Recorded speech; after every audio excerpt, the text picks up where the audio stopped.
You may have looked into many things, but have you looked into this fundamental thing that is,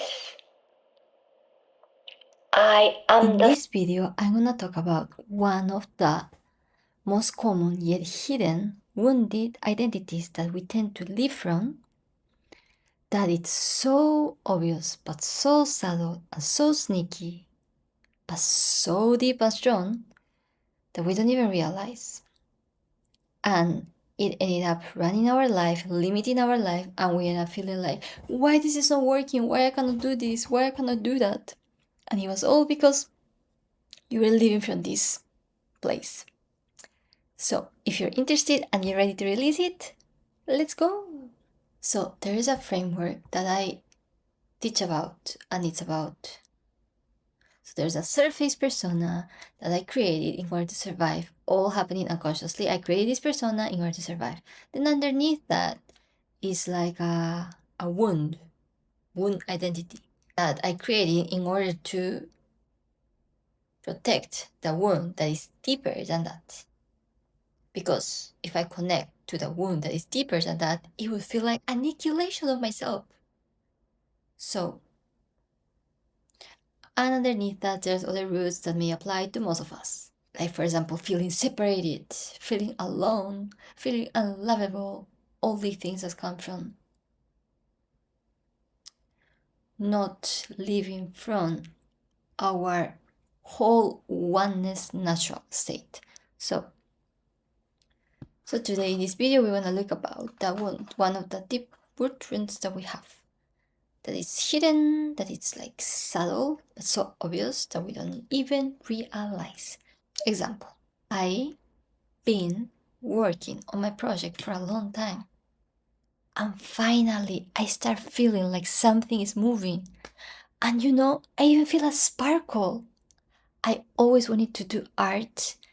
And it feels like this art project that I have is gonna work out.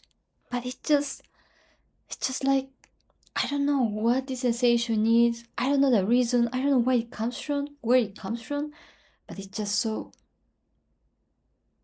there's so much resistance towards doing it. But I don't understand. I mean, it's as if my dream has come true in a way. I finally have the opportunity to make my dreams come true. It's just there. And why am I freaking out? Actually, I even realized that I forgot that I had this dream, because I tend to work for this dream, but it never really worked out. And it was so sad. I gave up, and now this. What's up? So I had a person like that. So we dig, and we saw what was happening. And what we realized is that this person was terrified, was feeling so uncomfortable with the idea of, I can earn money, I can spend time, I can spend my life doing something that it's easy and feels so good and feels so nice and doesn't really require all this pain and effort.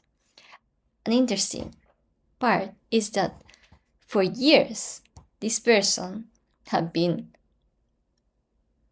saying affirmations, like knowing consciously that I can naturally attract things that are easy. I want a job, I want a life that flows naturally, easily, effortlessly. So consciously, this person knew that that's the way that is possible. And by that point, we even dismantled the belief that this person had, that was about, yes, it is possible, but not for me. So that was also pretty much clean out, but still was feeling uncomfortable. Then we were looking into, and we realized that the problem, the resistance, was not towards, I cannot do this, like I don't have the capacity to do it, it's not gonna work out, something bad is gonna happen if it works out, it will be too much, I don't deserve it. alone that line we're getting close in, alone I don't deserve it. It wasn't even loyalty towards the parents, towards the ancestors. Like, they put so much work, so much effort to make things work. How am I gonna work so easily? It's just not okay. So it wasn't even that. It was that the whole life of this person didn't even had 2 weeks that felt that nothing that felt painful, sad,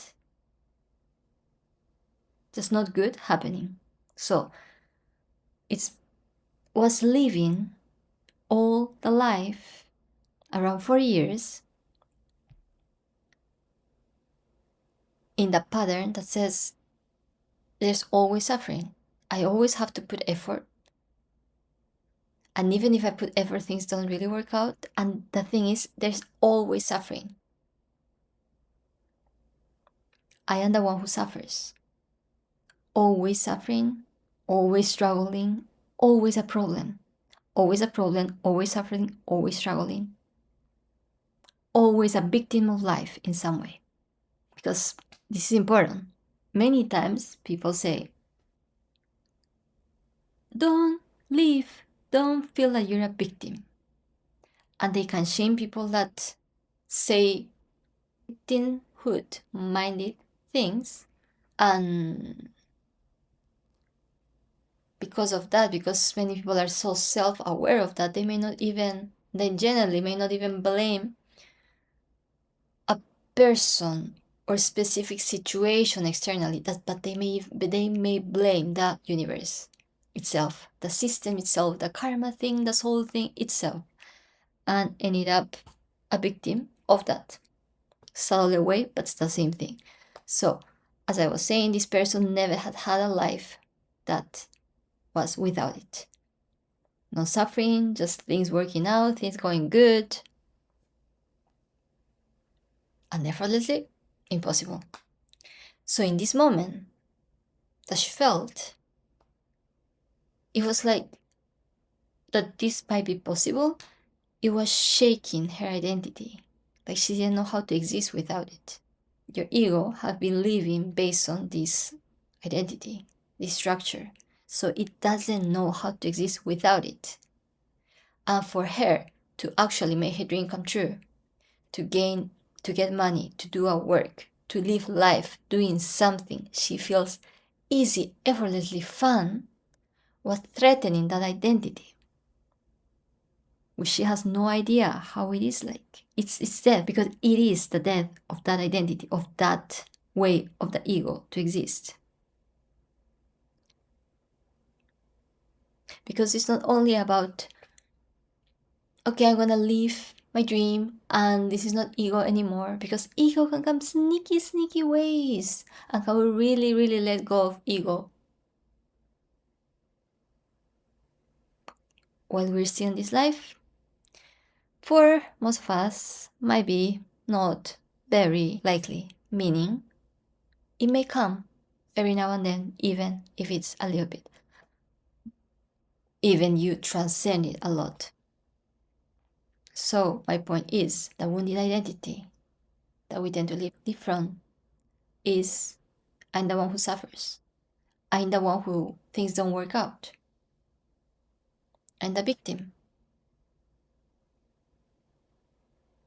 I'm the one who has everything difficult, who always have to have a problem. I'm the one who always have to have a problem and things have to be difficult. So if things comes easy, fun, you won't feel comfortable. How are you gonna feel comfortable with something that you have never experienced? Initially, there would be a resistance. So you get the idea, I think? You get the idea of it? So notice. If you've been doing a lot of healing work, you may already notice, okay, is this family loyalty wound, mother wound, father wound, some specific trauma, I don't deserve it. You may have looked into many things, but have you looked into this fundamental thing, that is, I am the survival. I have to be in survival. I have to be in survival.